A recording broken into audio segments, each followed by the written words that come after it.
The doer of a thing undoes the thing, for his presence will create a wide shadow that darkens the room.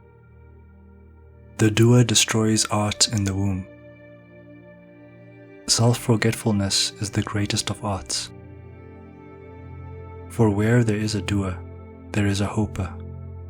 Where there is a hoper, there is a manipulator.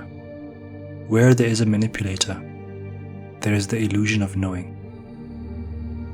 The one who is under the illusion of knowing can create only silhouettes. He can create only the semblance of art. The world of magic and possibility is not available to him. The intellectual man sees only what common eyes can see, but what all humans long for, what stops them in their tracks, is art rather than intellect. For art reaches into a place that they have forever concealed from the outside world. Art captures the longing for unspeakable things. Art understands where the intellect can only explain. Man's greatest folly lies in believing that something cannot happen unless he himself does it. How soon he forgets that the movement of the planets and the stars seek not his permission or his expertise. How quickly he forgets that his very life lies in the hands of a heart that functions independently of him. The places where a man's intellectual currency is accepted are places that reveal not the divine, they create only a greater longing for it. Man is a thirsty desert wanderer who mistakes sand for water. Thus, his thirst grows greater by the day. He lives in a world of smoke and mirrors, augmented by sounds and shadows. He values hard rather than soft. He sees the trees bark, but never its stillness. He lives for the chase rather than the arrival. He believes in action more than sight. As I have said before, my ways will seem strange to the world. For what to say of a man who guides individuals towards oblivion rather than method?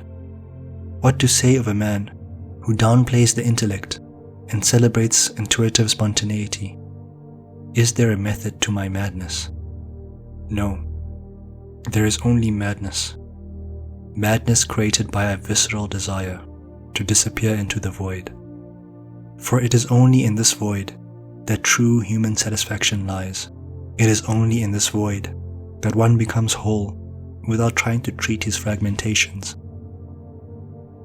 Knowing where a thing is not is far more effective than knowing where it is.